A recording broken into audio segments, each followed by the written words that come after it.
you've shared something that is going to be pretty profound for a lot of people to hear.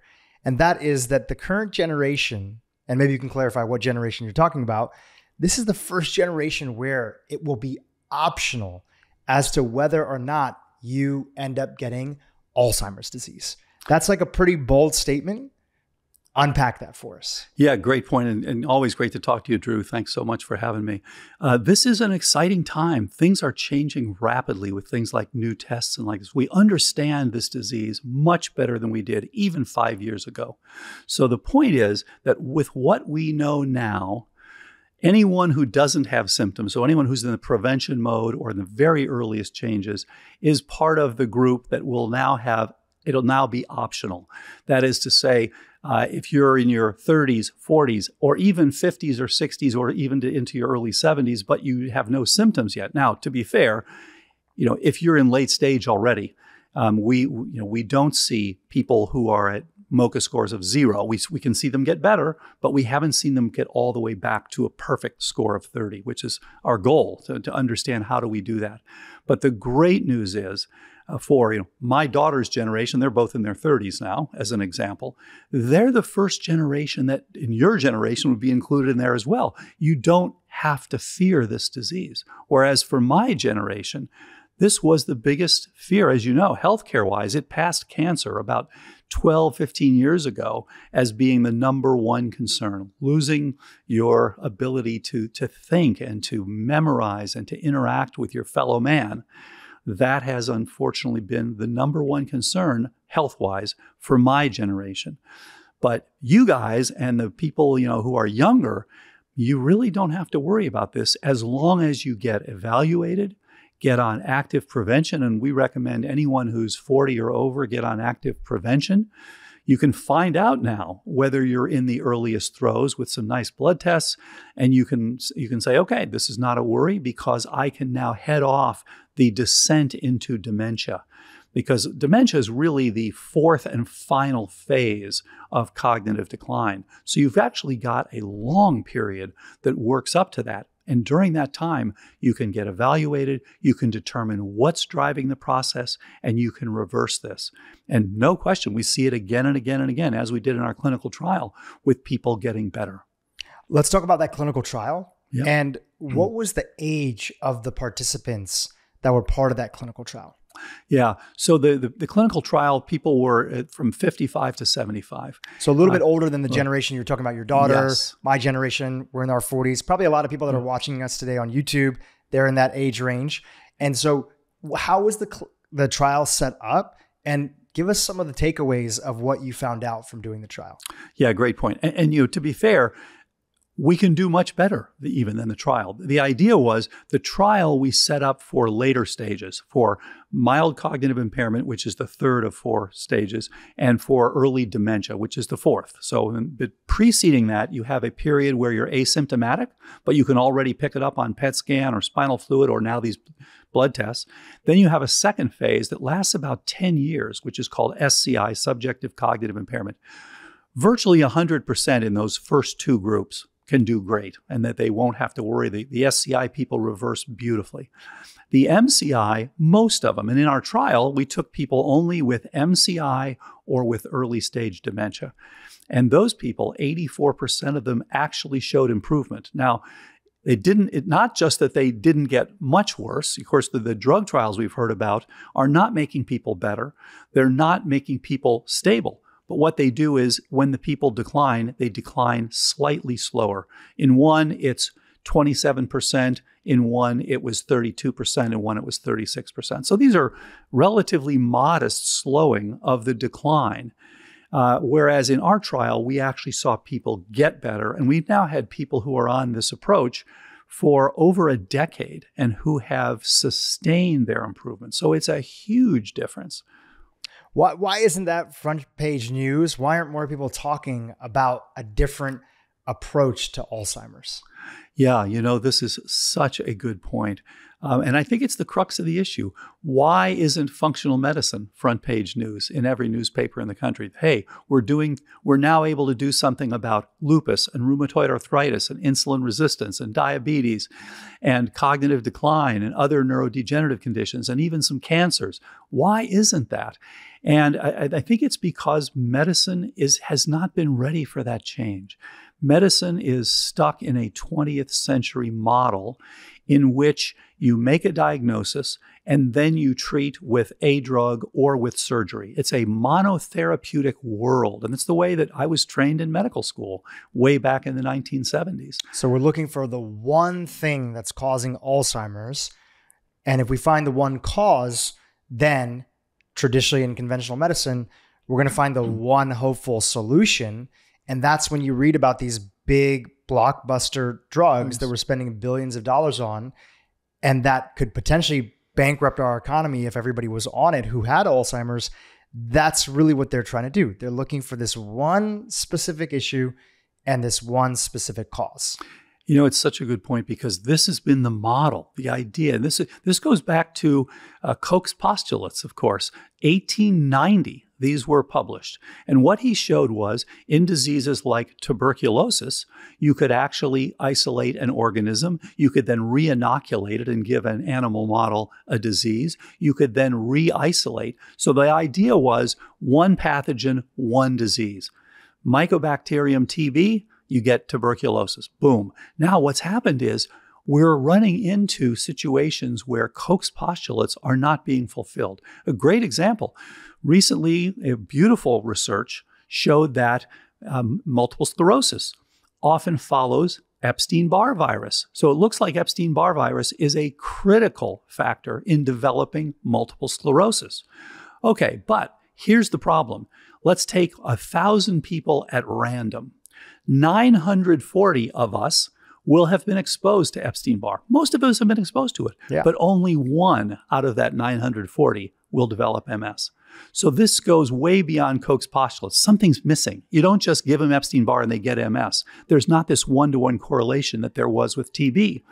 Same thing has happened recently now with Parkinson's. So Parkinson's has just now been linked. One of the microbiome changes is this desulfovibrio, a bacterium. And as it goes up, your increased risk for Parkinson's. As your Parkinson's gets worse, it goes up. So again, it doesn't fulfill Koch's postulates because you and I probably have some of it in our guts, but we don't have Parkinson's. So it's not a perfect correlation. Things have changed. Medicine has gotten more complicated. And look, we're in the era of information. Look at the stuff you keep on your iPhone. It's amazing. So that you can now start looking much more deeply at what is the relationship between changes in gut microbiome and changes in oral microbiome.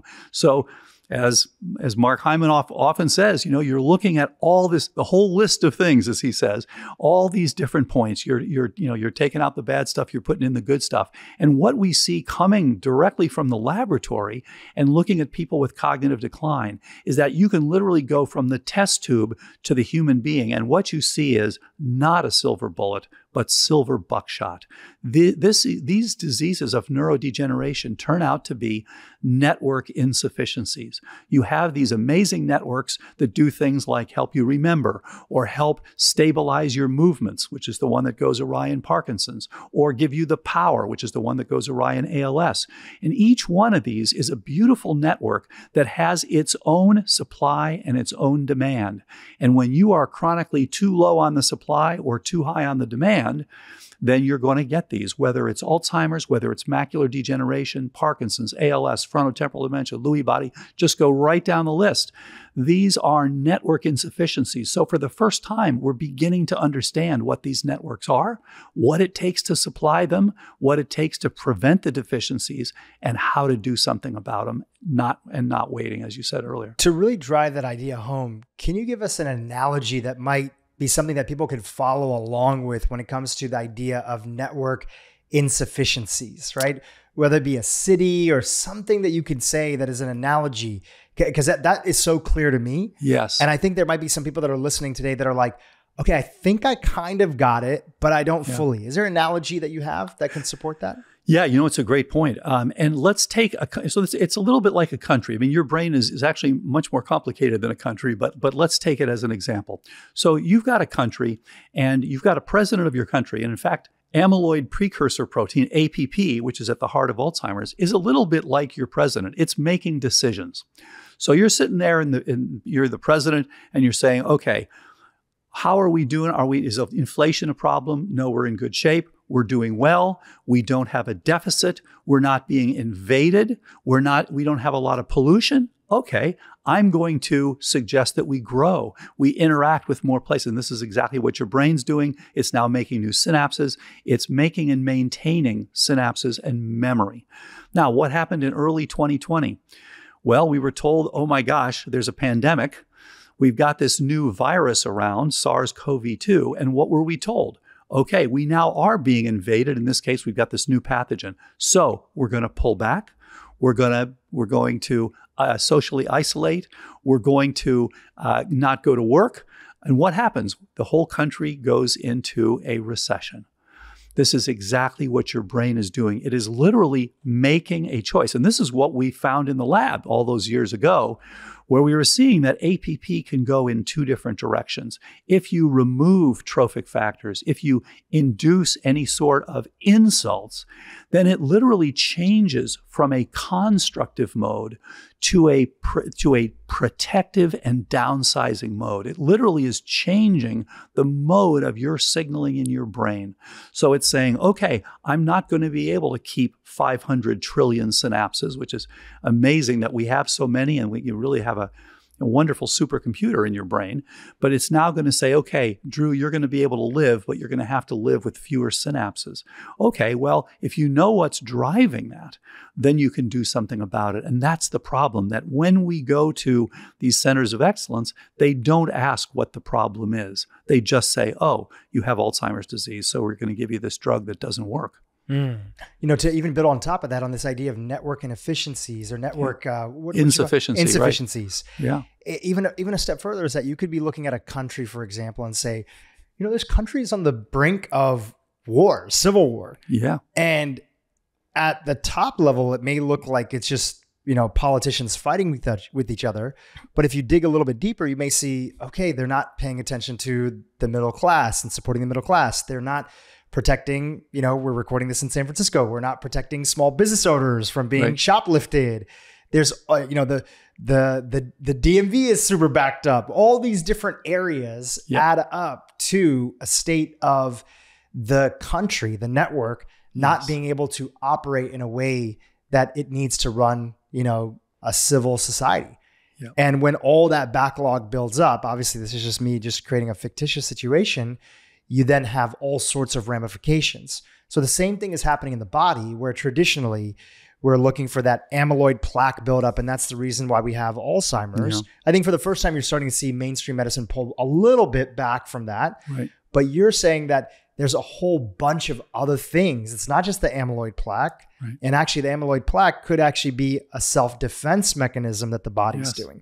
So what are some of these other things when it comes to Alzheimer's that are driving the disease in the first place? Yeah, this is a great point. And, this is just like when it used to be that you either had diabetes or you didn't have diabetes. Right. Now we know, well, you've got insulin resistance and you've got pre-diabetes. You've got this long run up, and it's actually been measured quite well in Alzheimer's disease. And on average, it's 20 years between when you can pick it up on a PET scan or on spinal fluid and when you actually get a diagnosis. 20 years. So we actually have a huge ability, which is, again, why I say this is now optional. Nobody should get this disease. I mean, and I know that's controversial, but the reality is if you go in, if you get on active prevention or earliest reversals, nobody needs to get, or very, very few people ever need to get this problem, because we know. Now, you ask, what are some of the things? Absolutely. So we've been able to reduce this essentially to an equation. And we initially found that it really has to do with four major areas, which are toxins, inflammagens, anything that's causing inflammation, and then energetics, and then trophic support. But you can really even collapse that further. It's about one thing, IA over E. So immune activation, divided by energetics. So you get Alzheimer's because your immune system is activated to the point that your energetics is not keeping up with the problem. So you've got those two major things. Then you can break those down further. For example, the energetic part of the equation is cerebral blood flow. So you've got to have appropriate blood flow. It is oxygenation. And so everybody who's got sleep apnea is at risk, upper airway resistance syndrome, anyone who's got issues with the oxygenation. And of course, no surprise, people who live at high altitudes are going to be at increased risk as well. The third part is mitochondrial function. Of course, we hear about the importance of mitochondria all the time, and they are absolutely critical in these neurodegenerative diseases, including Parkinson's, including Alzheimer's, including others. And then finally, it is combustible substrates. And by that, I mean ketones and glucose. And of course, Professor Stephen Kinane from Canada has done such a nice job showing that just giving ketones alone actually improved many people with MCI. And by the way, it did much better than these drugs that are going to cost $25,000 and up per year. So, what did better than those drugs? Extra virgin olive oil alone, ketones alone, these combined metabolic activators, which are 4 different things, just published about a month ago. And then, of course, the precision medicine protocol we developed did the best of all of those in terms of actually reversing cognitive decline. So that's the energetic part of the equation. And then the immune part is actually really interesting because we think of when you get an immune response, you have the innate part first. That's the non-specific, that's the older evolutionarily part of the equation, part of the immune activation. And then, of course, in a perfect world, you hand that off to the adaptive system, which comes in with your T cells and B cells and making antibodies and things like that. And that is now helping to turn down the inflammation, turning down the innate system and resetting things, clearing the pathogen. So one of them, the innate one, is the one that's kind of going on at all times in the background, just dealing with daily sort of cleanup. And that's exactly, I think you brought up, there's a great point that you brought up, because it shouldn't be on there. It should be very minimal. It should be very quiet in general. In general, and because it's just there to really sort of rise to the occasion when there's an insult on us. Yes. But instead, what I'm hearing from you is that it's not. It's kind of activated all the time. Exactly. And here's the problem. And when it activates, what are the things that it makes? Amyloid turns out to be part of your innate system. So as long as you are triggered to be protecting yourself against these various things, and that's where, living in a place with mycotoxins is important. Getting that beta-glucan exposure, getting that inflammagen exposure. Guess what else turns it up? Saturated fats. If you're out there eating a bunch of saturated fats, guess what else turns it up? Things like glucose. And you had a great interview with Rick Johnson recently. And guess what? Fructose, same story. So all of these things are turning up your innate immune system. And that is putting you in this chronic situation where you are increasing your risk for Alzheimer's. And one of my colleagues, Dr. Alexei Karakin, is an interactomics expert. And one of the points he's made is that if you look at Alzheimer's, it's not even just about the innate system. It's mostly about innate immune system memory. It used to be thought that we didn't have a memory in our innate immune system. We only had a memory in our adaptive system. It's turned out that no, in fact, we do have a memory in our innate system. And what it does is it's a little bit like if you're an abused kid, then you start growing up. And then when someone starts to pick on you, you kill them. You get really upset because you've had that earlier exposure. So you've got this heightened concern. That's the same way your innate immune system works. It ratchets up so that now if you get exposed, boom, you're out with a higher inflammatory response. And that response, the innate system memory, lives in 3 sites in your body. It lives in your bone marrow. So if you now get, for example, pneumonia, boom, you're coming out with more neutrophils than you would have otherwise. Second place it lives is in your tissue macrophages. So in the brain, it's your microglia, which are huge in Alzheimer's disease. These things are getting activated, and this is an issue. And the third place it lives, interestingly, is in your endothelial cells. As Dr. Karakan has pointed out. So in fact, what happens is your endothelial cells have gone from a situation where blood's flowing freely, no problem. There's no tendency toward thrombosis or toward cytokine production and inflammation, to ones that are heightened. They're not going to stay away from it. They're going to thrombose at the drop of a hat. So unfortunately, you get this increased likelihood to thrombosis. These things are unfortunately working against you when it turns to Alzheimer's disease. So having this phenomenon, this is why just extra virgin olive oil alone and just getting things like omega-3s, things like that, and good fats will help tone this down. So they're now bringing down this heightened status of the innate immune system and putting you in a better situation. Now, your body is saying, well, gee, if you go out and get a whole bunch of exposure to pneumococcus, you're not going to be as quick and as heavy as a response. Okay, but most of us are living in places where we're not going to be worried about getting pneumonia every single day.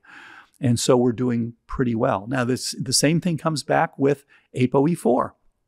ApoE4, just like saturated fats, just like fructose and high glucose, is one of the things, in this case, of course, genetics, that will put you at that higher risk, that is now telling you you've got to have a bigger response. And we see that actually in the many, many genes that this actually interacts with. And this was published several years ago, where you can see 1,700 genes that we discovered that, in fact, and this is the work of Dr. Ramahan Rao, my colleague, who discovered that all these things interact with ApoE4 in such a way that it's turning down the response that normally turns down the inflammation. So you have a heightened status of inflammation. So again, people who are ApoE4 positive, and that's 75 million Americans, should be thinking not only about finding it out, but also about getting on things like Resolvins and diets that are high in omega-3s to keep that inflammation down. I want to just touch on diet just for a second. Yes. There's a lot that you shared, and we're going to unpack that all. You mentioned my episode with Dr. Rick Johnson. Yes. And you two, along with Dr. David Perlmutter, you guys released a paper talking about this mechanism that fructose has, that it could have a connection to Alzheimer's. And we did a whole episode on that, and we will link to that in the show notes. As part of that, naturally, anytime we talk about diet, anytime we talk about, especially a lot of like whole foods and things like fruit, it's a good opportunity to help clarify, because people hear something and they immediately want to jump into, okay, so you're saying, is fruit bad? Or are you saying saturated fat is all bad? So just want to clarify that here, since we have folks' attention. So in that episode, and I've also heard you and Dr. Johnson be on an episode together with Tom Bilyeu from Impact Theory, where you had clarified to people, you're really talking about large amounts, pharmaceutical dosages of fructose and glucose together, which is coming from the standard American diet, primarily in the form of consumption of highly ultra processed foods and especially soft drinks. Right. So we're not talking about, having fruit, which is a healthy part of a regular diet, and you get all the flavonoids and the polyphenols and other things like that. And there is some concern about large quantities of fruit juice, because it would be very hard in nature to eat that much fruit if you're drinking a ton of fruit juice, which could be exposing you to a lot of fructose. But in general, if people are having whole fruit as part of a regular diet, and their fasting insulin is good, and their glucose generally is within range, they're okay, and they're going to be thriving. Is that a fair way to say it? Yes. And I think, Rick Johnson's research over the years has been so fascinating, because as he showed, it's counterintuitive. You're eating something that is a simple carb that's there to give you energy, but your body recognizes that this energy is coming at the end of the summer because it's fruit related. You're about to go into this winter. So your body is smart enough to say, we're actually going to take this, and instead of burning it, we're going to turn down our ATP levels, and we're going to store fat because we know that winter is coming. Well, unfortunately, for the Alzheimer's brain, that's the last thing that you want to do. So as I said earlier, this is about innate immune system activation divided by energetics. So when you turn down energetics, you're now increasing your risk for cognitive decline. Your brain is saying, I don't have the support that I did even a few days ago. because of high fructose corn syrup. Just as you said, it's not about a piece of fruit. It's about things like high fructose corn syrup and high glucose levels. And as he pointed out, you get a similar response to high salt. So you can get it with any of those sorts. This is a stress-related response, which his research showed. So now, unfortunately, it plugs right into our equation and shows that you're now increasing because you've got less energy. You now got to make up for that as well. And naturally, just like the conversation around fruit, and we talked a little bit about salt in the episode with Dr. Johnson as well. Another thing that often confuses people, again, because people are looking for, and you have a ton of them, we're going to go through a bunch of them. They're looking for action items, right? You're saying that this disease is optional or should be optional for this generation that's in their 30s and 40s if they're addressing things and getting tested early and looking at these root factors early. And there's a bunch of new tests that are available now. We're going to chat about that.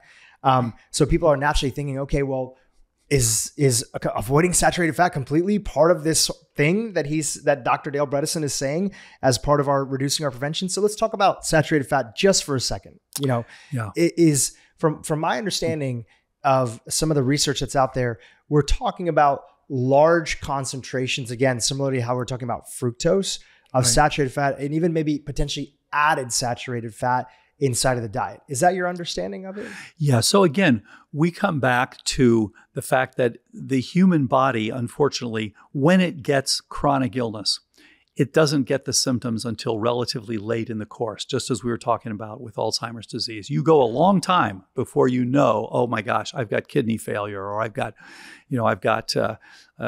any other of these chronic illnesses, lung fibrosis, what have you.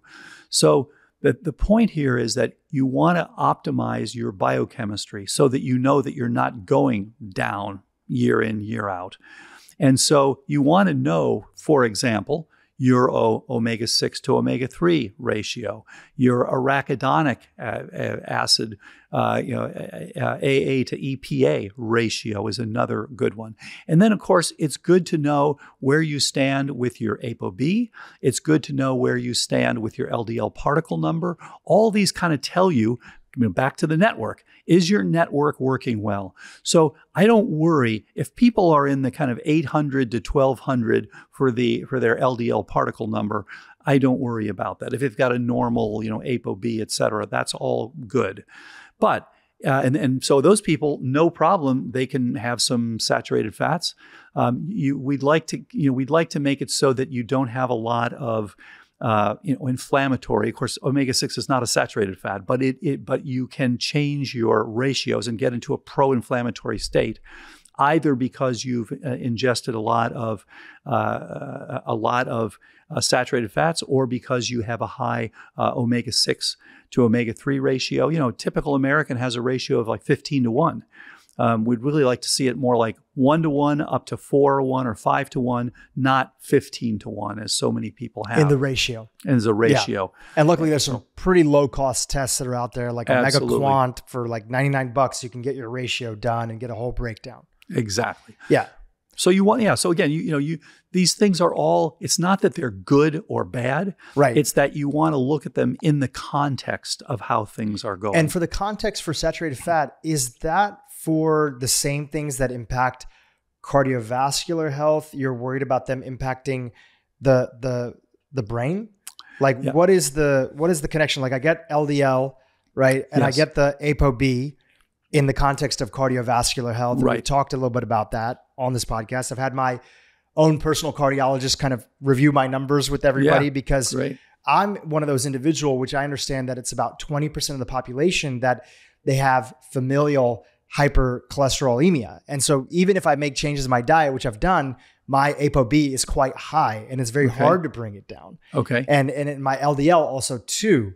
But I was explained, and again, this might be taking us a little bit off tangent, but I was more understanding that is the reason that you're worried about ApoB and LDL something separate for Alzheimer's disease, or do the same things that impact the heart impact the brain? What's the connection? So, so it's a great point. And we hear about this a lot that, what's good for the heart is good for the brain. It's not 1-to-1. There are some different things. But yes, we do want your blood flow. So that part is no question similar. We want your blood flow to your brain to be optimal. It's interesting. we always think that, okay, our brain, we get plenty of blood flow to the brain. It's got no problem here. But in fact, as we're getting a little older, your brain is slowly, there is a natural, you can do MRIs year in and year out. There is a very small reduction in brain volume for people who are asymptomatic year by year. And in fact, as you might guess, it's greater in people who have MCI or dementia. And interestingly, in our trial, we actually reversed that. People's gray matter actually grew even though they had already been diagnosed with MCI or early dementia. And is gray matter and blood flow directly connected? They are related. Yeah. So generally, if your blood flow to the brain is good and ample and not reducing year over year, which it is for a lot of people, generally you're going to either maintain or potentially in your instance, you're showing that you can grow gray matter. You can actually increase it. Now, it is fair to say there are things that damage the gray matter without changing the blood flow, for sure. But they are typically matched. But then there's a separate thing, which is that are you activating microglial cells? If you're activating microglia and they are producing cytokines, you are decreasing your synapse number. And interestingly, you go back to this idea that you're talking about the immune system when you're talking about A beta. It's really part of the innate immune system. One of the things that was discovered a few years ago is that many of these synapses are covered with complement. And guess what? Amyloid actually interacts with one of the components of complement, C1q. So you're now also, again, back to the same thing. This is part of your immune system's response to these various insults. So the second piece besides blood flow is your microglial status. And then the third piece is mast cell activation. And it's interesting, mast cell activation is relatively common in people who have ongoing inflammation and who are developing cognitive decline. And actually inhibiting that turns out to be helpful. So again, it's a new part of the armamentarium and something that we all need to be looking at if we have any sort of suggestion of mast cell activation. So it does go beyond just your blood flow. Got it. And again, break this down. You talked about it on a previous episode, but just to catch people up, if this is the first time hearing from you, microglial and the brain's detoxification system, connect that into what you were talking about our innate immune system. You kind of high level we're talking about it, but What is the role of these cells inside of the brain? What are they trying to do? So it's really interesting. You've got your neurons are basically talking to each other, but they need a lot of help. So you've got the oligodendroglia that are, of course, wrapping the myelin around them. That allows you to have the very beautiful, quick connections and quick communication. This is like around the cable. You've got the astrocytes that are like the assistants. They're helping. They're mopping up some of the toxins. They're supporting the neurons. And then, as you said, you've got the microglia. And then, of course, the endothelial cells are supplying and they're an issue because of their cytokine production. But your microglia are essentially going around and eating things like bacteria. And unfortunately, we used to think of the brain as an area that is completely sterile. And unfortunately, it turns out that, in fact, there are all sorts of things that gain access to our brains. It's a little bit scary to think about. And so a few years ago, there was a really interesting experiment done where they said, look, everyone knows about the blood-brain barrier. Oh, that's going to exclude all these things. So you don't have to worry. You get something in your bloodstream, it's not going to get into your brain.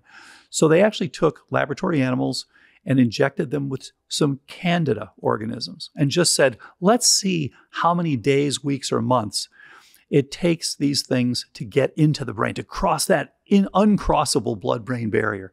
And the answer was a couple of minutes.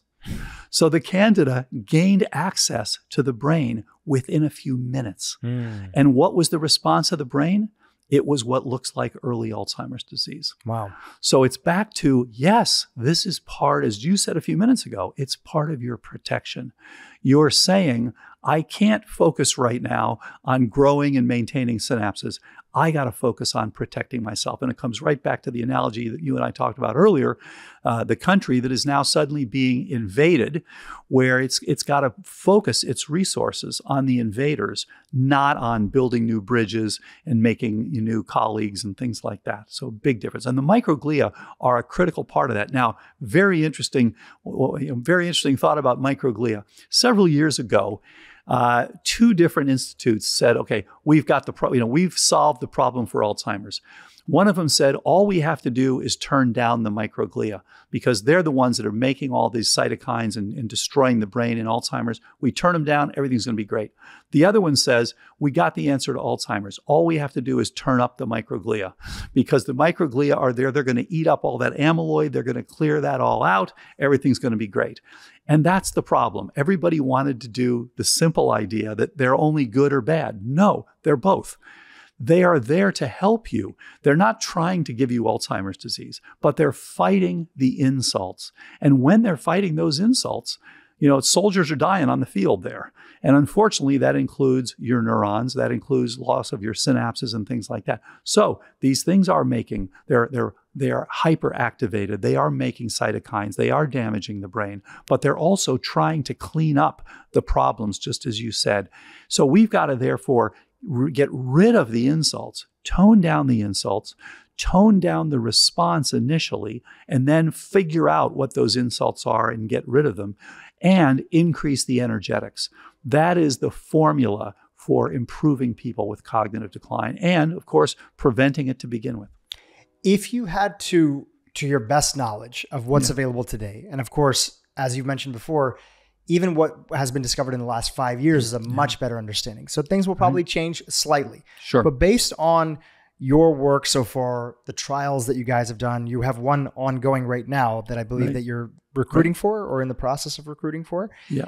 If you had to prioritize and rank big picture, understanding that there are vast differences between individual patients, and we might want to chat about that too, but that in general, there are themes that are there. If you had to prioritize and rank the insults, the things that can go wrong inside of the network system that can contribute to ultimately developing Alzheimer's, how would you rank them accordingly? Yeah, it's a great question. And as you said, it is so different for each person. And, we see people that are just so different. We see people where the biggest problem is innate immune system activation, and they've just got chronic activation of this. And it's often because of their insulin resistance. It's often because they have problems with their diet. Processed food, I think, is a big player, unfortunately. It's often because of leaky gut.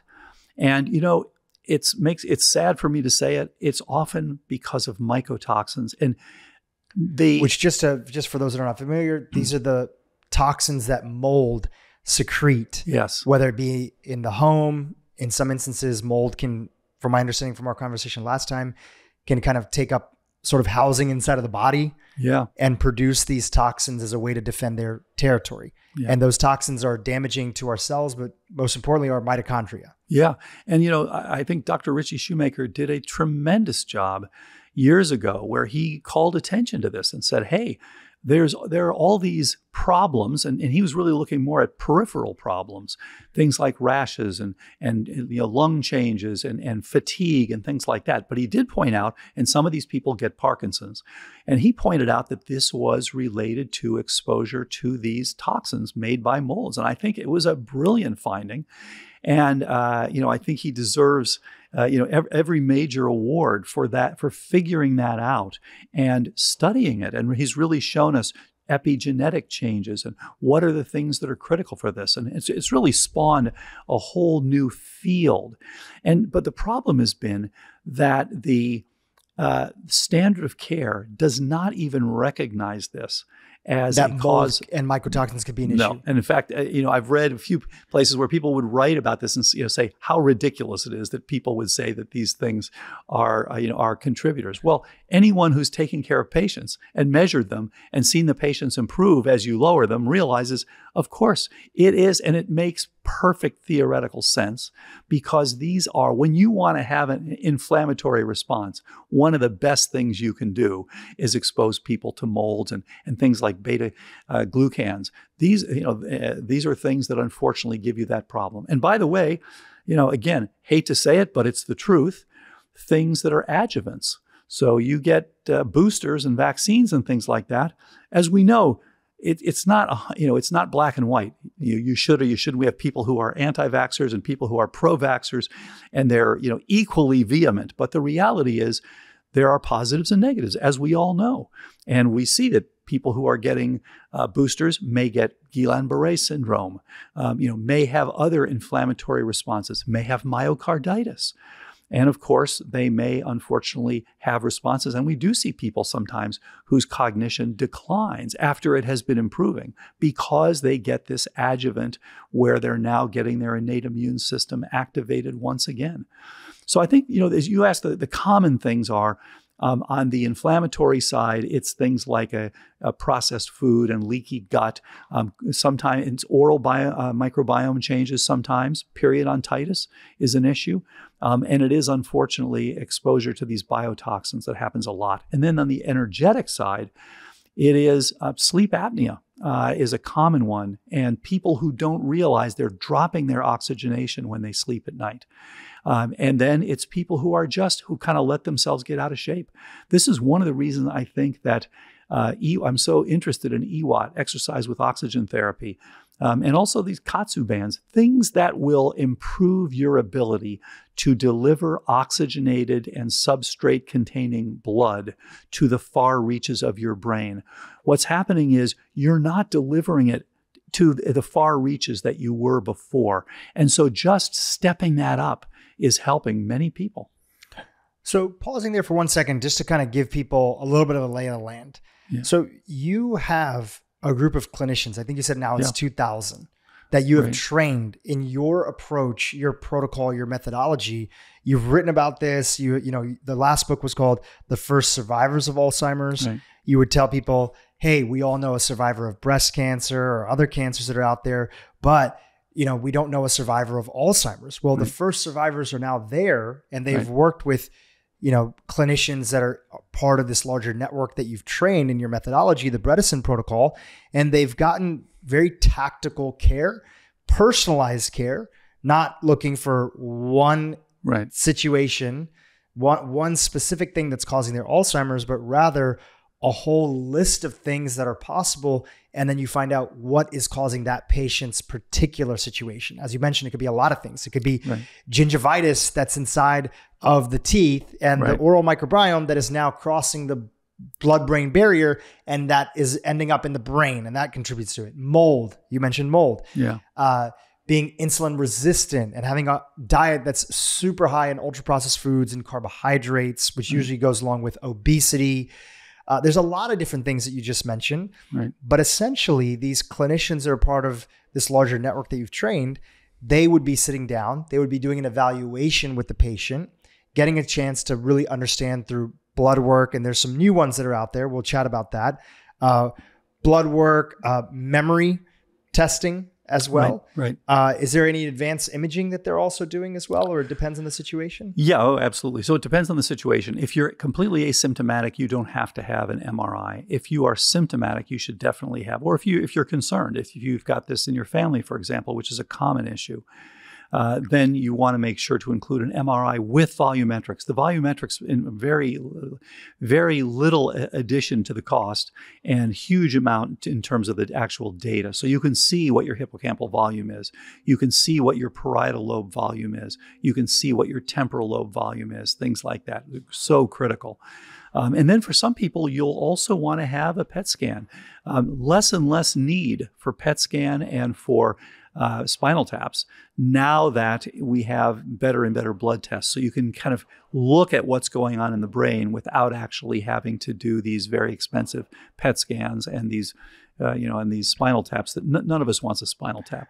So these are all a combination of different assessments that these clinicians are doing to establish a baseline. Exactly. And once you have a baseline now, obviously under the care of a doctor, because these things are quite sophisticated, right? You're trying to come up with the best treatment plan that's been inspired by functional medicine to end up getting to the root issue of that particular patient's challenges. And then you're retesting and you're getting a chance to see, based on the testing, the imaging, the blood work, but also the patient's own experience, is this person getting better or are they not getting better? And you often find that people who go through this protocol and work with, a clinician, that they do get better depending on the stage that things are at, right? So this is just putting a little bit of context around it. And, you mentioned something before we were recording, which is, I think something important to, mention here, is that you were saying that this is much more like surgery, the work that the clinicians are doing with the individual patients, than it is like just popping into the hospital and getting tested for something like, that's a lot more standardized and easier to follow. It takes a lot of heavy lifting, and it's also a little tough for the patient. They have to change their diet and they have to do these other things. But again, you're doing it all because it's giving you a sense of potential hope that something is possible on the other end of things.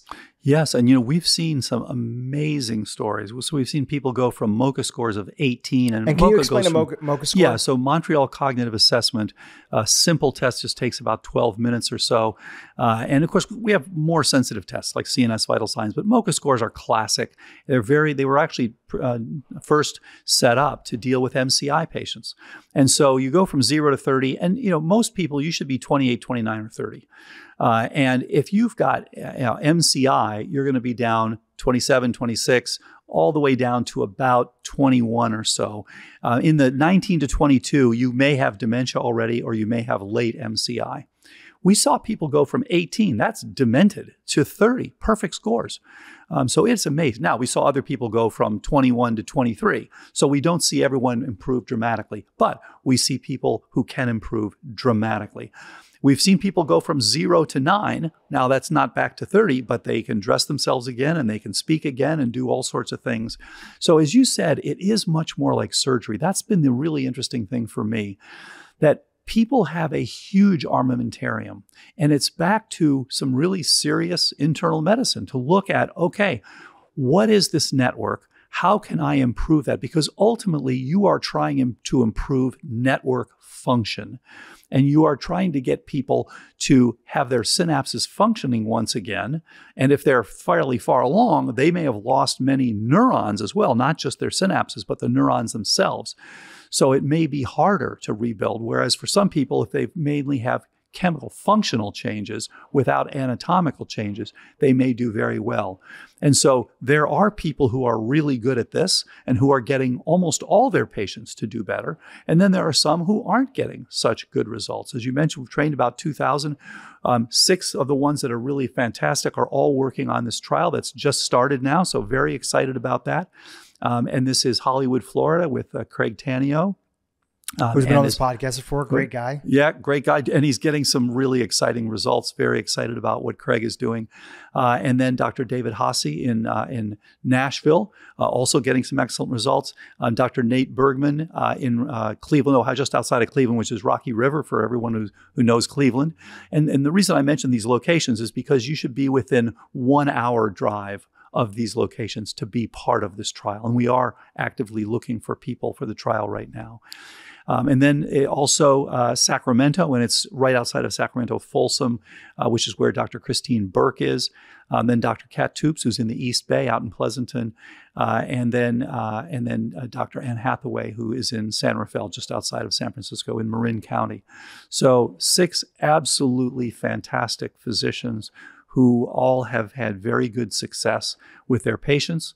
And we've spent over a year just in the planning stages for looking at all the things that can be done to get optimal results with these people. And Anne and Kat, along with Deborah Gordon, who's now retired but was in the first trial, got excellent results with that trial. And 84% of the people actually showed improvement. So we're very enthusiastic about this. And I think that the long-term outcome is going to be to combine targeted pharmaceuticals. Now you can know, okay, here are the things that I need to tweak to get the best outcomes. Maybe I do want to decrease, for example, maybe I do want to decrease the phosphorylation of tau. You can do that with GSK3 beta inhibitors. And by the way, lithium is one of those inhibitors. So we have a huge armamentarium. We've been taught that there's nothing that can be done. A classic line, and it was on websites for years and still on some, says there's nothing you can do to prevent, reverse, or delay Alzheimer's disease. We've completely and unquestionably shown that is not the case, as have others like the finger study, the finger trial, which is a prevention trial out of Finland. So we've got to quit saying that there's nothing that can be done. So I think there's a couple different types of people that are watching and listening today. There's one camp that, unfortunately, there are a lot of people that are out there that either they themselves or a loved one has either some form of cognitive decline that they're paying attention to, or they might even have a full-blown diagnosis that's there, right? And largely those individuals are going to have to go and try to, if they're interested in exploring something like this, they're going to have to go and try to have a clinician that they can work with hand in hand to figure out their unique combination of insults that are impacting their network system. Because when you know what's going on with you uniquely, did you have mold exposure? Do you have insulin resistance? Do you have this? Do you have that? Then you can put an appropriate treatment plan together. Yes. Right. Yeah. And that's a little bit of what we've been talking about most of the interview. Then there's this other category. These are people who might know of somebody, right? Could be a friend, could be a relative. I mean, everybody pretty much knows somebody that has had dementia, Alzheimer's. Unfortunately. And they're thinking, they might be in their 30s, 40s, 50s, 60s, 70s, and they're not having a sense that they know of right now that they are diagnosed with something or that they have a level of cognitive decline that is sort of seriously impairing their day. They may still have it. They just don't know that it's kind of going on. Yep. And at least they haven't been told.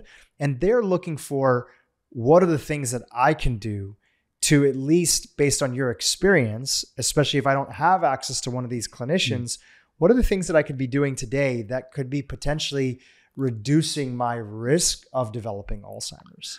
Yeah, it's a really important point. So if you're 40 or over, we recommend that everyone get a cognoscopy. So we all know when we turn 50, what are we supposed to do? We're supposed to get a colonoscopy, and it can really reduce your risk of dying of colorectal cancer. Of course, Pap smears did a tremendous job for reducing cervical cancer. And by the same token, getting a cognoscopy if you're 40 or over, and especially if there's been any sort of family history, but in general, for all of us, because we are all at risk. It dwarfs the pandemic. We're talking about 1 million who've died in the U.S. from the pandemic. About 45 million of the currently living Americans will die from Alzheimer's if we don't do something about it. So again, nobody should get this. There's a tremendous amount you can do. Get a cognoscopy, which is some blood tests and a simple online cognitive test, as you mentioned earlier, and then an MRI with volumetrics, and some simple things you can do. We talk about the 7 basics. And before we go to the 7 basics, just since we have you here, I want to tease these out a little bit more and really make sure we understand. So for the blood test and the cognition test and some imaging, are people convincing their current practitioner that they want to get this done? And do you have a link or a resource, or do they have to find a specialized physician, functional medicine, somebody that leans heavily towards lifestyle medicine to run these tests for them? It's a great point. And we see yes and no. So I would say what I'm seeing is about a quarter of the people, their doctor will say, sure, I'll do these for you, no problem. Especially when it comes to the blood work. What's some examples of some of the blood work that they're running? Yeah, so they're running things, again, which makes sense on when you look at what is important for innate immune activation and for energetics. So they're running HSCRP, and they're running homocysteine, and TGF-beta1 is actually a very good thing to know about yourself. That or MMP9. Again, these are things that are responding typically to biotoxins and other inflammagens. And then you're looking at your HOMA-IR. So you're looking at your fasting glucose, you're looking at your fasting insulin, you're looking at your hemoglobin A1C, you're looking at your methylation. There are some new things so that you can now look at your epigenetics and things. You mentioned earlier the advanced lipid profiles. So you're looking at how are your lipids looking, and do you have an inflammatory pattern or not? And then you're looking at, do you have toxin exposure? And we see this a lot where people will have biotoxin exposure, often in association with low platelet counts and or low white blood counts.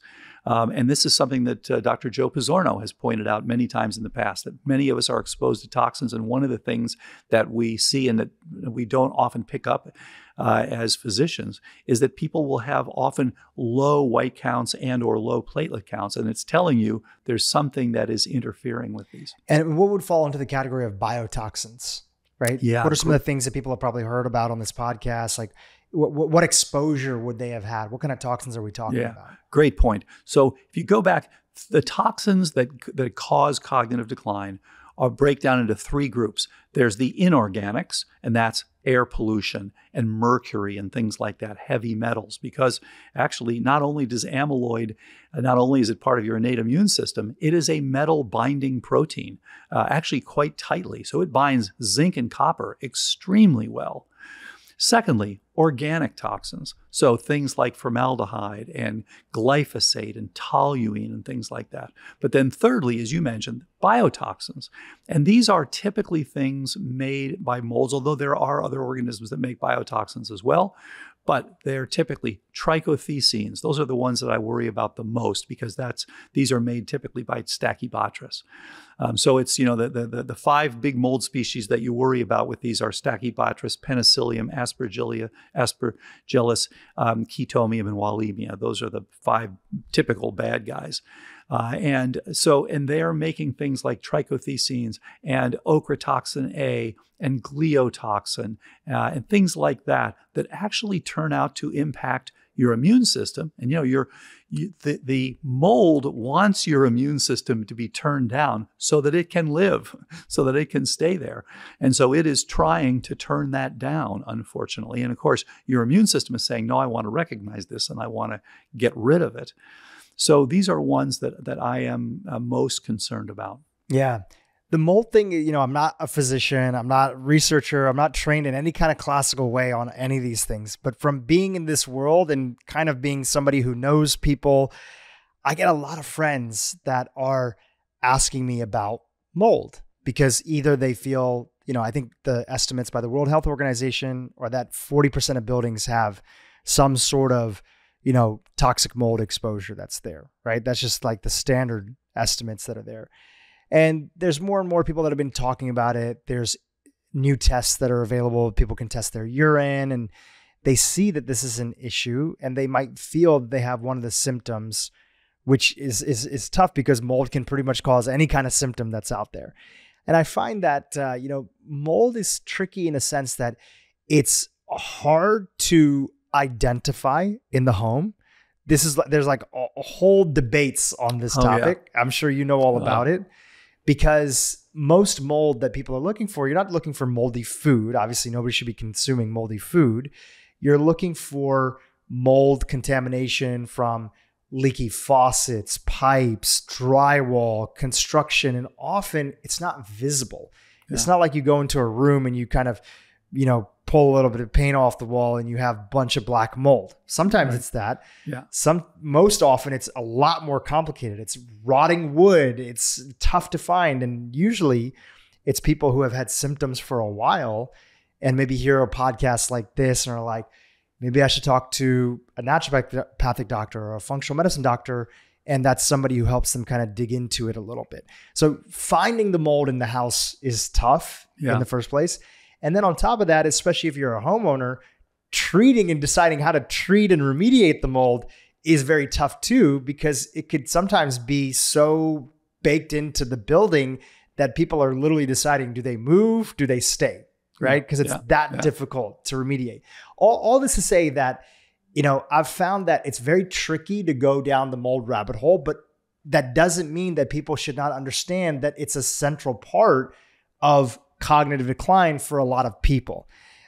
That being said, for this category of people who are listening, who maybe aren't diagnosed with something yet, I think that it's important that, and please feel free to push back on this, by the way. I'm putting out a theory.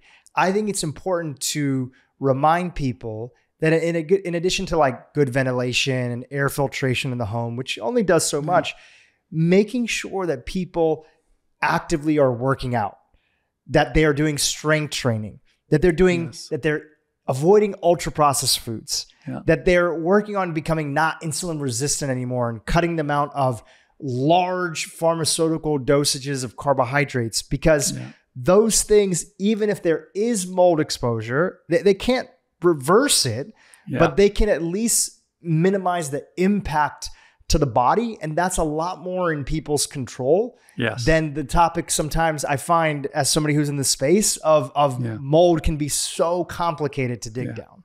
It's such an interesting point. And, it reminds me of these old movies you see, where there are 10 people and it's a rainy night and they're in a hotel together. And then suddenly there are only 9. One of them gets killed. And then there's 8. And, they keep looking at each other to say, who is the murderer here? And you're looking at this. Now there's 7. Murder mystery. Murder mysteries. It's like there's one with John Cusack years ago. And so the mold's a little bit like that. It's like we're looking around like, what is causing this decline? Like, could it possibly be this mold that is everywhere? And, it kills me to say that it does seem to be a common contributor. I asked the physicians who were doing the trial, what percentage of your patients do you think mycotoxins are a contributor? The answer was 80%. I couldn't believe it. That's very high. Now that's not to say it's the only contributor. It's one of many. Would you, if you would ask them again, would you say that if you had to kind of really sort of stress test that idea, would they list it of all the insults that of all the potential contributors, causes, etc., contributors, I don't want to say causes, would they put mold in the top 3? I think a lot of top 5? Yeah, I think for sure it would be in the top 5. I think in many it would be in the top 3. What we find, and we published this years ago, that probably 15 to 20%, it's the main thing. It's the main thing that you really got to focus. But Dr. Christine Burke from over here near Sacramento, I thought made a really interesting observation. And others have seen this, but I think she brought up a really good point, which is when she sees her patients and she does exactly the things you're talking about, she gets them to be metabolically flexible. She gets them to do the basics. We started talking about the basic 7. So when she does the basic things, she buys them 9 to 12 months. They do well. And then after that, if she doesn't find the specifics that are causing this, if she doesn't find, there's pathogens that I need to deal with, or there's mycotoxins, if they don't deal with those specifics, they won't sustain that improvement. But I thought it was a very important observation. And we've seen it before. And Julie G., who works with us and who herself is a ApoE4, she's the one who founded the website apoe4.info. And has done such a wonderful job and has taken herself from 35th percentile to 98th percentile. I mean, she's sharp as a tack, and she's now over 10 years on this overall approach. She had about 4 years. So she was doing things, really, really well, got on the right diet and did the right, basically resilience, getting herself resilient. And she bought herself about 4 years or so. Then she started noticing a little bit of backsliding. This was now several years ago. And she contacted me and I said, well, there are some things that haven't been checked on you. And you need to be looking into these other things. So it turned out, and she kind of put it off for several months. And it turned out she had babesia, so a tick-borne illness. And so that was treated, and she now improved once again. Which would be in the category of an infection that is sort of dampening and putting a lot of pressure on the immune system chronically, so your body can't function as well as it normally could. Absolutely. And then she found out that she actually had a large mycotoxin exposure. And it was interesting, when I finally convinced her to get a TGF-beta-1, because that kind of tells you, are you fighting this ongoing inflammation? And you it shouldn't be more than 2,380. Hers was 40,000. Wow. So she had massive, massive ongoing inflammation. And it turned out to be due to both babesia and to mycotoxins. And she's done a great job, and she's doing well to this day. So unfortunately, yes, you've got to search. This is, you've got to do a little Sherlock Holmes work here to figure out what's actually driving this decline. But the good news is exactly what you said. Everyone can do the basics. And everyone can get a response to those basics. But then you're going to want it to sustain that response. You're going to want to then continue to target the things that are actually driving the problem. Yeah. And when you're doing the basics, I think also you are sort of buying yourself time for a lot of these technologies, these treatment protocols, these plans to become more widely available, and the price for them to also come down. Even something as simple as like testing your home for mold is actually a little bit complicated, right? Yes. There's a lot of different tests that are out there Every lab has a different sort of reporting. There's a lot of debate. Like there isn't a lot of different things of, is this test conclusive? Is it not? Then there's urine testing that people can do from like labs, like real-time labs. So just doing the basics, I want people to just remember that the basics, not only are they supporting your hopeful reduction and sort of increased prevention in developing Alzheimer's, but they're actually going to make your heart healthier. They're going to make you stronger. They're going to make you more likely not to develop sarcopenia when you get older. Like Alzheimer's is one thing. Right. It is the scariest thing, but there's a bunch of other things too. So I just want to make sure that people don't leave this conversation feeling like this feels so complicated. Where do I get started? Yes. Because the folks that have been diagnosed or feel like they're rapidly seeing, when you start to notice that you have cognitive decline, and I've had members of my family that have, your entire priorities change. Right. And you're willing to spend money, effort, time, energy to really make that the number one priority, at least if you have some sense of education. Yeah. Then in the bucket of the people of prevention, I often worry about, let's make sure we double down on the basics for everyone. Yes. So that they remember that there's no need to get overwhelmed. There's a lot of things that can be done right now. So let's talk about those 7 basics, if you could walk us through. It's a great point. And the only way for us to be efficient, because you can't do $1 million workup on every person. So my argument is, look, everyone do the basics. And then most people will never have a problem. A few people will fall through the cracks. Okay, now they need more evaluation. Yes. So let's start with the basics, as you said. And those are, we'll start with diet, a plant-rich, mildly ketogenic diet with appropriate periods of fasting. And by the way, the most common thing I've heard is people say to me, well, you're telling me I got to go figure out where to buy organic stuff. I got to figure out what kind of grass-fed beef to get, where to get wild-caught fish, how to prepare all this stuff. This is now getting simpler and simpler, and I give great credit to Nutrition for Longevity, of course, founded by Walter Longo and his partner Jennifer Maynard. They did a fantastic job. So they have now, starting today, literally, put together the KetoFlex 12-3 diet. And this is a diet which is just based on synaptogenesis. How are you going to make and keep your synapses? And yes, it's heart healthy as well. By the way, it's also anti-diabetic because it's going to improve your insulin sensitivity. So you can now order meals. I've had them. They're actually delicious. I was impressed with the job that they did. And you mentioned before we started that you've actually been out to their farm. Yeah, I've been to their farm in New Jersey. Yeah. And they've done a really good job just building, this organic agriculture, the assembly of all the different recipes. By one just tiny, tiny little piece of thing that I would add for my listeners over here is that, we've had Dr. Longo on, and he's published some incredible research and his work, and he has his philosophy on protein and how excess protein has certain links to mTOR and its role in longevity. We've also had some people on that talked about maybe some of the nuances around that. Yes. I personally have been, this is my own bias, I've been convinced that yes, plant-rich, ketogenic forward, healthy fats, everything. And if we undereat on protein, then we don't have enough skeletal muscle. And skeletal muscle is the number one thing that helps us use up glucose inside of the body. And also as we get older and we lose, from my understanding from the different researchers out there, every decade after the age of 40, we're losing about 8% muscle mass, 8 to 10%, if we're not actively working out or eating enough protein, regardless of what source, animal or vegetarian, if people can get the right amino acids. So that's my only component, is that to supplement with the appropriate level of protein that you feel that you desire, just so you can maintain healthy skeletal muscle mass and avoid sarcopenia into your later age. I couldn't agree more. And actually, Walter is one of my colleagues all the way back from UCLA. When we were both starting out, he was actually a graduate student and I was a young assistant professor. And actually, he and I published some papers together with his mentor there, Dr. Joan Valentine.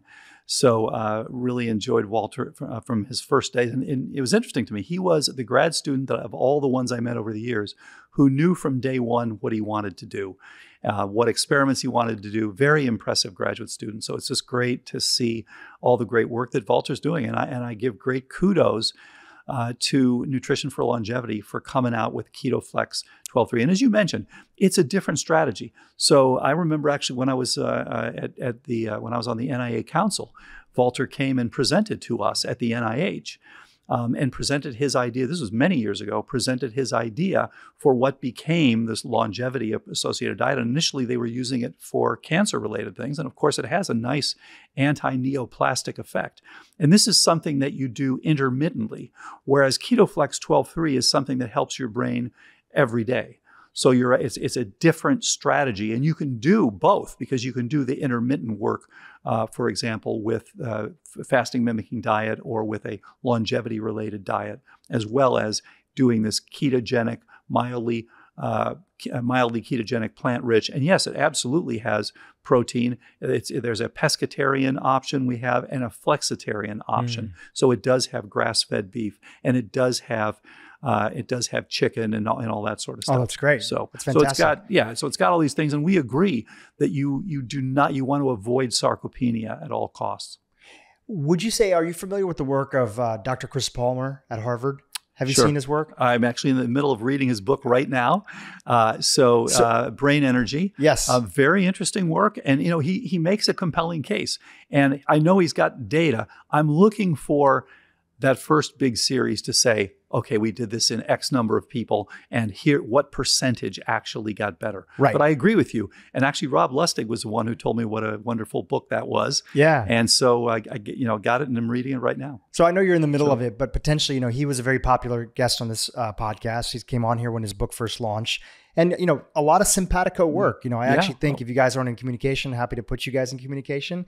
That would be great. Very much this understanding that, how our brain utilizes energy is central in how it's going to be working. And if our brain is overloaded from this high quantity of calories from processed foods, primarily, insulin resistance also inside of the brain, then you're going to have all these downstream mental health effects. But I was going to ask you, even though you're partly into this book, potentially that even somebody who's looking to adopt some of the dietary recommendations that he talks about, they could potentially be going on this program as well. Like there's a lot of reasons in addition to Alzheimer's that somebody might want to eat this way that you're talking about. Absolutely. And it's interesting to me. He looked at mental illness. We looked at neurodegenerative illness. We came to the same conclusions, that there's a mismatch and not enough supply, too much demand. In my case, we're looking at demand for synaptogenesis. In his case, he's looking at demand for good mental health, basically. But, you look at, for example, the studies in schizophrenia, there is a reduction in the number of synapses. There is a change in the structure of the neurons. So there are things just beyond, DSM. I guess they're up to DSM-5 now, just looking at symptoms. There are functional and structural changes. And so energetics seem to play a large role in both the neurodegenerative side and on the mental health side, as he points out in his book. And I think, they're also going to turn out to be important in things like autism and ADHD. I mean, all these things are coming to the same conclusion. And I should mention, we were talking about the 7 basics, just to not forget those. Yes. So diet, exercise, sleep, stress, brain training, detox, and some targeted supplements. Those are the basic 7 things. And for each of them, we can optimize them. And there are things that, we've talked about before and you've talked about with others as well. So as you mentioned, you want to have strength training. You want to make sure that's included.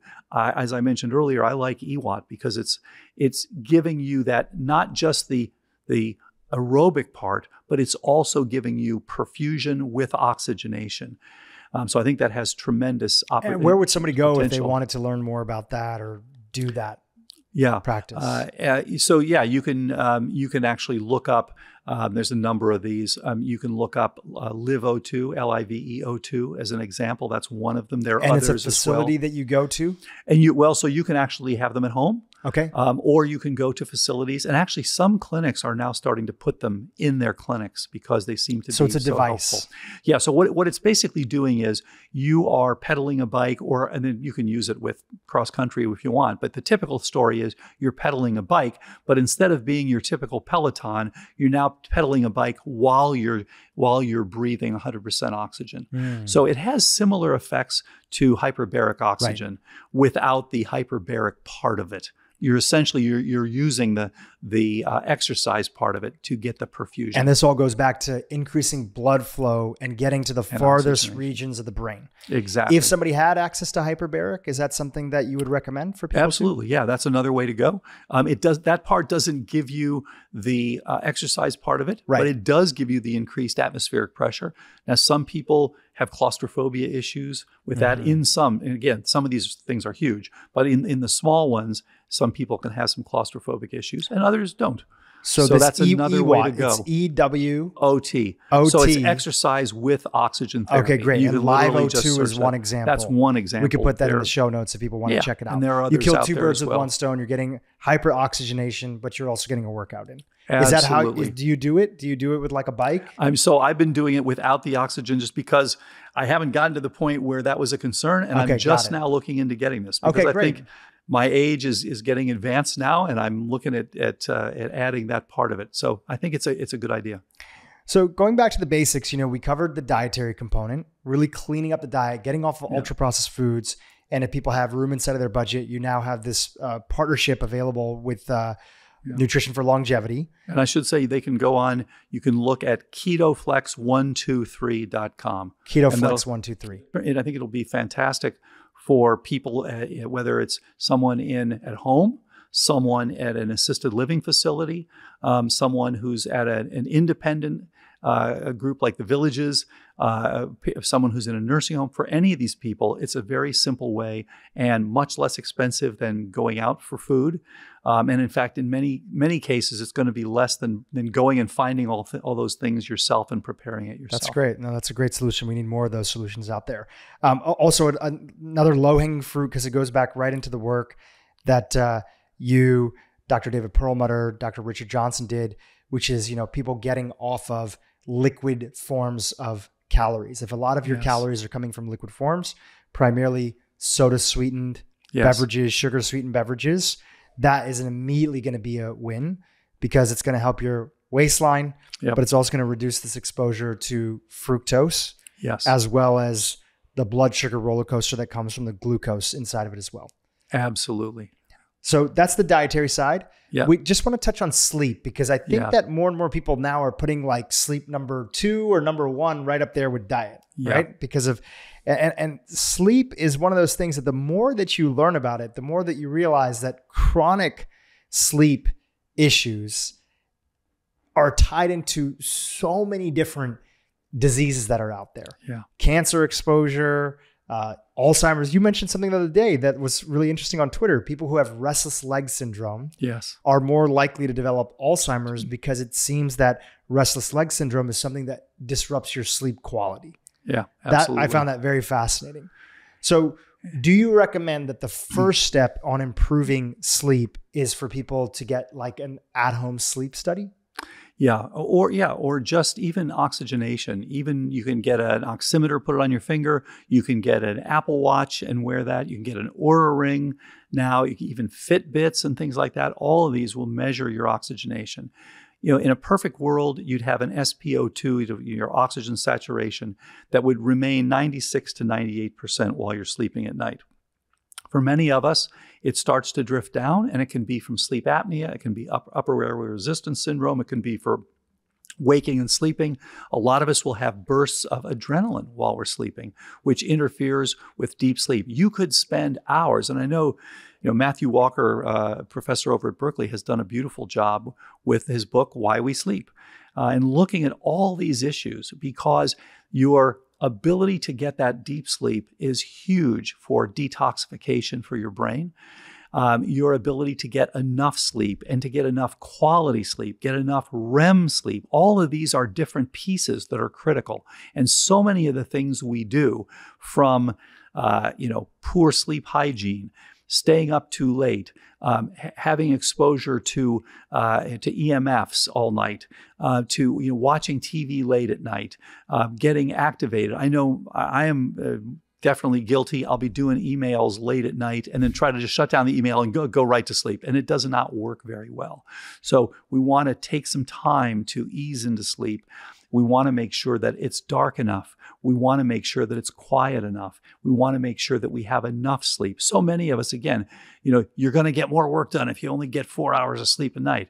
The very first patient 0, came in, and one of her big problems was she was working like crazy for the government and getting 4 to 5 hours of sleep per night. That was one of her many issues. And definitely improving that has really helped her. And by the way, she started in 2012. She's now 11 years into this, and she's now a brain health coach and doing great. That's amazing. Incredible. So bottom line, prioritizing sleep. And if there are any kind of conditions, disorders that are interrupting, don't see it as a light thing. Right. Really tackle it and get the help that you need. Yes, because it's so critical. And so many people will ignore that. And that's an important part of getting optimal outcomes. So we talked about the diet. We talked about the sleep. You mentioned some of the other 7. Let's just kind of quickly go through them and any kind of action items that would be there with them. And so stress. And again, that's another big one. One of the interesting things is as long as you see that threat. So we talk about the biochemical threats and the microbiological threats. The P. gingivalis that's worked its way into your brain, the herpes simplex that's gone up your trigeminal nerve into the ganglion and gone up into your brain, the candida that's circulated, the Lyme disease, all these things. But what we tend to forget is there's also a mental stress and threat. And this is equally important. As long as your brain is saying, I am being assaulted, whether it's by organisms or inflammagens, or whether it's by concern that, oh my gosh, you're going to get fired from your job, or someone's pushing you to have something due by tonight, and you're going to be up all night working on it. I think about all the times as an intern when I was up 2 and 3 nights in a row without any sleep whatsoever, and how horrible that was for me. So that sort of thing is going to give you a problem. So managing the stress, and look, check your heart rate variability, your HRV. Easy to do. And let's see how you do for your age. And by the way, notice you can see your heart rate variability jump 2 or 3-fold by 1 minute of slow, deep breathing. It's striking. So telling your amygdala, I'm not dying, I'm not under that much stress, things are going to be okay. And short periods of stress with resolution, fine. It's that chronic, oh my God, I've got something to do every day and just keep going, that's a problem. Then we've got brain training. And this is Professor Mike Merznick, who is the father of brain training, who did a great job, started Posit Neuroscience, has developed Brain HQ. And has worked with Tom Brady and so many others who want to improve. In his case, it was improve his visual field, and it was worked very well for him. So improving your cognition and reducing risk for decline, things like Brain HQ and stimulation. And by the way, other forms of stimulation, photobiomodulation, great. Things like V-Light and Neuronic and groups like that have done a really nice job. Mild stimulation in appropriate wavelengths and with appropriate frequencies has been very successful. Even in that category would be being regular about getting your morning sunlight. Absolutely. When you first wake up in the morning, going outside, not necessarily looking directly in the sun, but looking towards that direction and getting that morning sort of reset on your circadian rhythm, and then seeing evening sunlight if you can as well. That seems to be an important part of protecting our mitochondria and photobiomodulation. Yeah, and your circadian rhythm's huge. And then there is detox. And, again, you could spend a lot of time just talking about detox, but there are some basics from filtered water to your elimination, your sweating. The study that's always quoted out of Finland, people who did saunas 6 days a week versus those who only did them 2 days a week. Huge issue, a huge difference in the risk for dementia for that group. So the people who did more saunas, much lower risk of dementia, and the effect was large. And then, all these sorts of things for detox and making sure that you don't have exposure to toxins. And again, to go back to Robert Lustig in his excellent book, Metabolical, much of the food that we eat really could not be classified as food. It should be classified as poison because it doesn't have nutritive value and it does have toxicity in it. So as he pointed out, it's more correctly classified as poison. And so, getting that detox, getting rid of that, getting on, whole foods, plant-rich diet, very helpful. And then finally, some targeted supplements and, improving your BDNF with things like whole coffee fruit extract, actually first mentioned to me years ago by David Perlmutter. So thanks to David for that. I think it was an excellent suggestion. And many, many people, of course, have used that strategy. Of course, you can also increase it with things like exercise. And then for many of us, we're too low in magnesium, too low in zinc, too low in iodine, too low in potassium, making sure that those are optimized. Many of us are too low in choline and vitamin D as well. So making sure that we're okay there. And then many of us too low in B12, for example, which will increase your homocysteine, which is, again, another risk factor for cognitive decline. So again, the armamentarium is huge. On the topic of supplements, because people always want to know, you didn't mention fish oil. If you can have access to a good high quality fish oil, especially when it comes to the omega-3 to omega-6 ratio, would that be in your top 5? I take it every day. Okay. Yes, absolutely. Yeah. And I think the key is a high quality one. Look for brands that are reputable, that haven't been oxidized, because I think there's different debates about, is fish oil even healthy for you if it's been oxidized? Yep.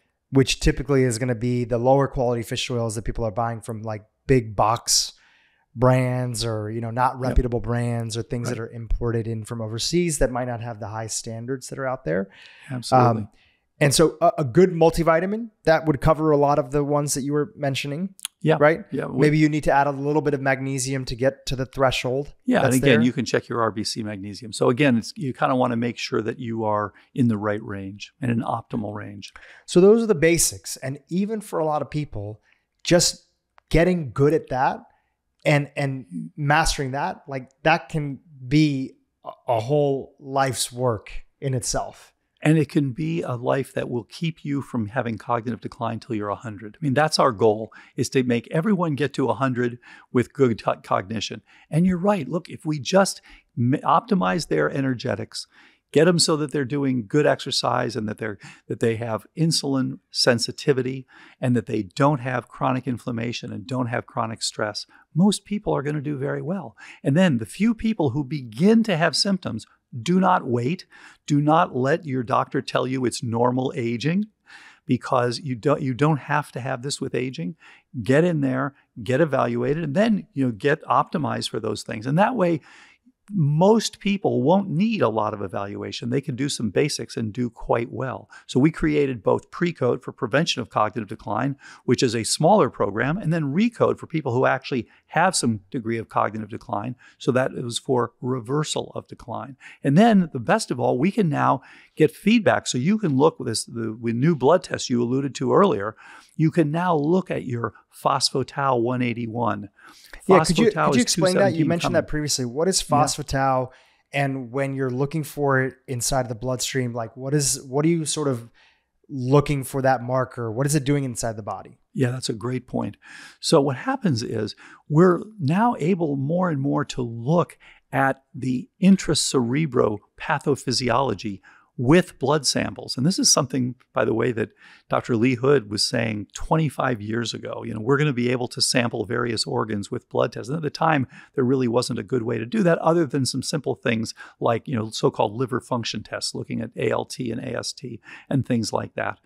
But we're now able better and better to look at these biomarkers from what's going on in the brain. So when you have problems with your brain, just as we were talking about earlier, and you are in a synaptoclastic mode, you're pulling back on the synapses instead of synaptoblastic mode, where you're making the synapses. What happens is the tau is like bolts that are stabilizing your microtubules. So when you're putting out those processes, you're reaching them out, you bolt those into place with tau. Now, what happens when your brain receives the signal, Dhru, pull back, things are not good, I'm pulling back now, I'm going to put my resources into the things that are causing inflammation. I'm going to put it into downsizing, fighting, giving the amyloid and killing things. What happens is you got to pop your tau off there quickly. And so you change the actual structure of the tau by phosphorylating it. And that pops it off the microtubule and allows you to collapse. So it's telling you when your phospho-tau is high, it's saying you are actively pulling back on your neurites. And you can now measure that in the blood. It's been around for research for a while, but it's been very clearly correlated with cognitive decline. And the great news is, although it takes several months, you can now improve it. You can see your phospho-tau be high, and now you can see as you're getting better that your phospho-tau can start to come down. And actually, LabCorp has now got, you can order phospho-tau 181. The other one, which may be even a little better, which is phospho-tau 217, is coming. It's not available commercially today. And by the way, all of these are part of our new trial. So we will be able to see what happens with phospho-tau. Also, A-beta 42:40 ratio. That's another thing. The 42 goes down as you are in that pro-inflammatory state in your brain. Then the next thing is neurofilament light. So this is part of actually, again, the structure of your neurons. So when you have neurodegeneration, the neurofilament goes up. Now, the negative there is it's not as specific as the phospho-tau, which is more specific for Alzheimer's disease. That just tells you you have some neuronal damage, but each of these things complements the other. And the last one is GFAP, which is glial fibrillary acidic protein. What I like about that one, and that one's not available today, but will be within a few months, that one is the earliest one to come up. So it's been shown that if you're going to develop dementia 20 years down the road, your GFAP is going up very early, even before your phospho-tau. The negative of the GFAP is that it's nonspecific. So anything bad, if you have chronic traumatic encephalopathy, if you've got some bad vascular disease and you've had some minor strokes, things like that, head trauma, any of those things can drive it up, or other neurodegenerative diseases. The good thing about it is, if you get one that is completely normal, you're not headed for Alzheimer's anytime soon. And so it's a good way to follow it. So with this combination of these, we'll be able to see where you're headed, and then we'll be able to apply the approaches that we've used, and we've shown improvement in cognition. We should be able to see now improvements in biochemistry as well. Powerful, yeah. Especially once it all becomes available. Because Yes. Part of it is also, I'm sure, if people give these results to their normal doctor, they may not know the reference ranges. Right. They may not know where to sort of intervene. So this guidance that you are putting together, yes, for people to have access to is really exciting, because anything that we can do to test and sort of see early will give us the best shot at addressing it earlier. Exactly. I want to ask you a question that sort of is a friendly stress test of an idea. Right? Okay. I've heard you say previously that when you were in medical school, it was much rarer to see an Alzheimer's patient. Is that accurate, or was that a young Alzheimer's? Young Alzheimer's So we patient. never saw people in their 50s. And yet it's one of the most common presentations now. And by the way, that's backed up. That was published about 2 years ago, statistics from the whole country. And what was shown was dramatic increases in people in their 40s and 50s with dementia, and to some extent in their 60s. But it was the young people that were having the increases. So when I was in medical school and also as a neurology resident, we would see people in their 70s with Alzheimer's disease and sometimes in their 60s. But I never saw an Alzheimer's patient who was 52. It's one of the most common presentations now. Yeah, it's so sad. So the question and the stress testing of the idea, this is genuine, curiosity that I'm asking from, is that, when you were in medical school and you didn't see these young Alzheimer's patients, I think you said now that the most common one is like a 52-year-old woman that is coming in, right? Which is a lot of the audience that's probably listening or watching on YouTube today. Yeah.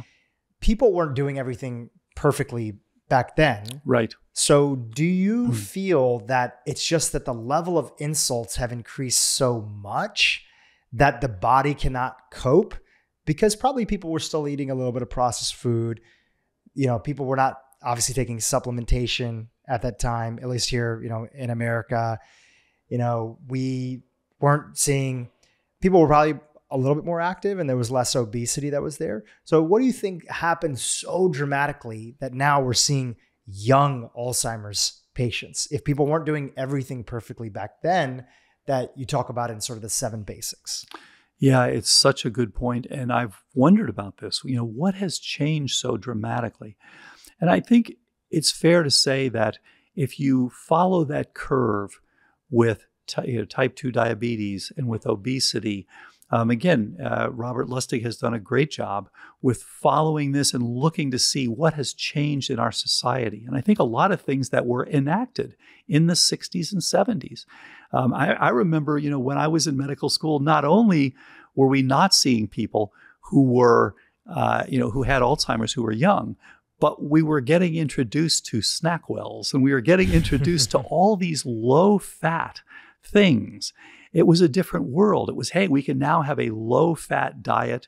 We can kind of cheat. And we were getting introduced to a lot of fast food. And to be fair, fast food has been around much longer than that. But it was more and more accessible, and there were much more pervasive. Much more pervasive. And I don't know if you've seen Super Size Me 2 by Morgan Spurlock, who did such a great job with Super Size Me. But if you haven't, take a look at Super Size Me 2. He goes into this and says, everyone's telling me that that fast food is healthier than it used to be. Is that really true?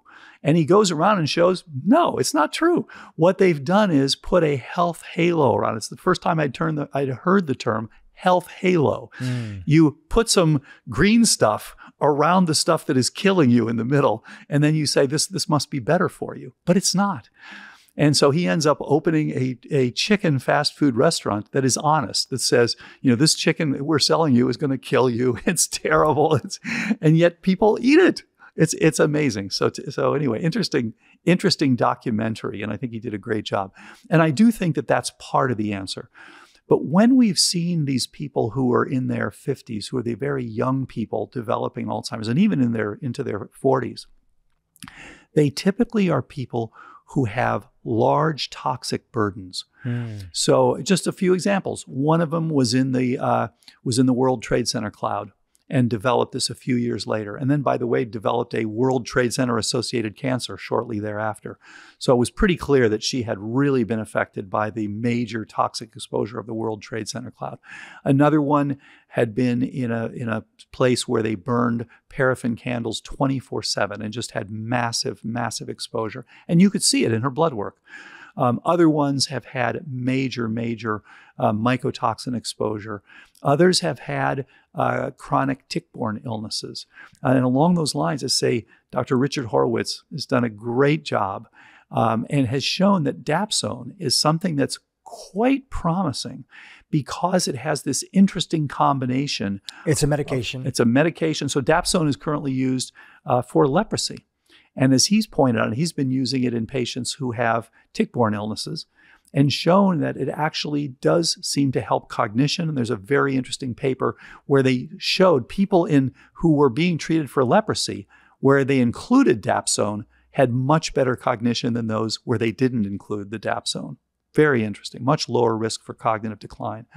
So I do think, again, that things have changed because of our toxic exposures, because of our processed foods, because of all of the glyphosate and all the different.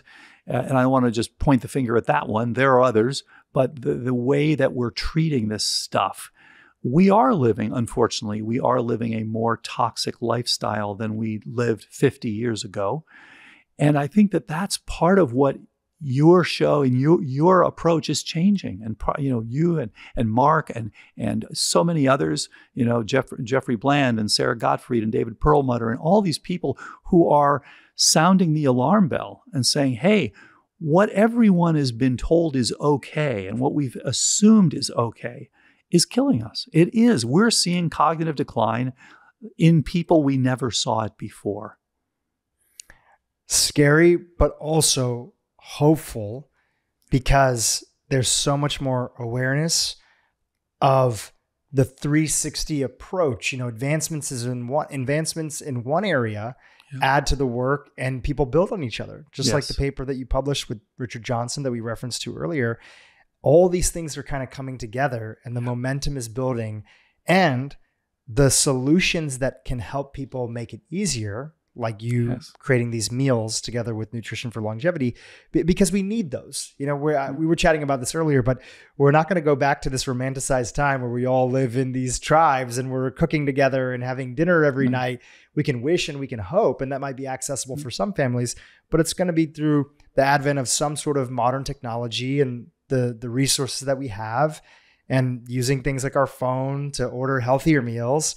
That's going to help people, break through and actually try to do something about this. So it's scary, but it's also so exciting because there's so much more in our control. When previously the answer was, when people would go to WebMD and says, is there anything that you can do to prevent Alzheimer's? And it just literally was like, nope. Yeah. And we still hear this all the time. And so we're very interested in creating ultimately a place where people can come from all over the world that have any neurodegenerative illness, because the time is right now for us to be able to address these things. We're beginning to understand like never before the networks themselves, the different network that's associated with Parkinson's disease and with Lewy body disease and with Alzheimer's, with macular degeneration, ALS, and on and on. So we should be able to address those things. And it's interesting to me, the first human genome that was sequenced cost several $1 billion for one human genome. Now you can get your genome sequenced for far less than $1,000. I don't know if it's $600 or $500, but it's somewhere in that sub $1,000 amount for your entire genome. And so that's the way this is all going to go. We start by finding the problems, and that's what we're talking about. You see some of them and you say, oh my gosh, they're insurmountable. Well, yeah, the human genome was insurmountable once, but now it's been surmounted. So, it's getting better and better. So then we say, okay, how do we do this? And then how do we do it more and more practically? I look forward to the day when we have a global, essentially what would be not a vaccination, but a global program to reduce the global burden of dementia. It's doable. We have to get people to, again, it's a multi-tiered approach where everybody does the basics, and then the few people that have problems do some more, and then you just go right up until there'll just be a very few people that actually have to go into the hospital to get treated seriously to find out what the heck is driving their cognitive decline. But it's a new day. And I think that this is what's so exciting about what you're doing. People are going to listen to this and realize that there is so much that can be done. People do not need to get dementia. Dale, this has been great. And it's really through the work of researchers like yourself that we're even having this conversation in the first place. Give us 1 to 2 action items for both of those buckets of individuals that we were talking about. People that are looking for an immediate solution for themselves or a family member that's been diagnosed, right? 1 or 2 action items for them.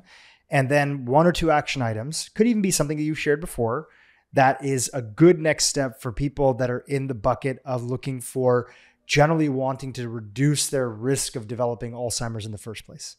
Yeah. So some of the basics that I would think about now, number 1, I would get a cognoscopy. Find out and find out what your phospho-tau 181 is. See if you're already in that synaptoclastic state or not. And as soon as GFAP is available, which is going to be probably in the next several months, include that as well. See if are you in a good situation? Now it's a blood test. You don't have to have a spinal tap anymore. You don't have to have multiple $1,000 PET scan to do this. See and they where can go you stand. Online to sort of follow some steps on this? Yes, you can do some basic, and you can go to mycognoscopy.com to get a cognoscopy. So that would be the first thing. Second thing is just what you said earlier. I think do some of the basics that have been clear that will help most people. Get yourself into metabolic flexibility. Do some of those basics. Get into a plant-rich, mildly ketogenic diet. Make sure that you do some exercise. Again, you know if you've got a few extra pounds on, you know it. I know I've got a couple extra pounds right now. I need to work on getting those back down. So there are lots of things we can do, the basics, to reduce your risk. And maybe the most important thing of all, if you start noticing, I don't remember faces the way I used to. I don't remember navigation the way I used to. I don't remember phone numbers the way I used to. It's the change that's so critical. Then do not wait. Get in. We were told before, oh my gosh, it's probably not Alzheimer's, so don't worry. Well, look, whether it's Alzheimer's or not, you want to improve it, right? So don't wait until you come back and they say, oh yeah, it is Alzheimer's and we don't have anything to offer you. There's so much that we can all do for prevention, and especially the earlier the better in terms of treatment. Fantastic. Dale, this has been great. I appreciate you. I appreciate the work. I appreciate you being on the Now podcast. I think this is our fourth time getting a chance to talk together, third or fourth time. Yeah. You always come with so much hope and detail that people who are confused and are hurting finally feel a sense of, okay, there's some possibility. And I appreciate you bringing that to our audience. Thanks so much for having me. And I'll just finish by saying one thing. Julie G coined a term, false hopelessness. And I think she's right on. We've been hearing about false hope. Neurologists will tell you, well, we don't want to give false hope about these diseases. Well, now we know there's a lot that can be done. So let's not create false hopelessness. Let's tell people, yes, please get on active prevention or earliest treatment. There's a lot that can be done. Beautiful. Thanks. And if people want to keep in touch with you and your organization? Yeah, easy to do. So you can look at, so I'm on Facebook, on Twitter, I'm on Instagram, Dr. Dale Bredesen. I'm also drbredesen.com. So any of those ways, and also can look at the books. We've published 3 books, the End of Alzheimer's program, and as you said earlier, First Survivors of Alzheimer's, and great stories from people who've actually improved themselves. Dr. Dale Bredesen, thank you. We'll have the links to all those in the show notes. Appreciate you being on the podcast. Thanks so much, Dhru. Thanks for having me. Hey, YouTube, if you enjoyed what you just saw, keep watching for more great content on how to improve your brain and your life. You have to look at the litany of ailments associated with cancer survivors. And that's an area of emerging medicine now, cancer survivor medicine.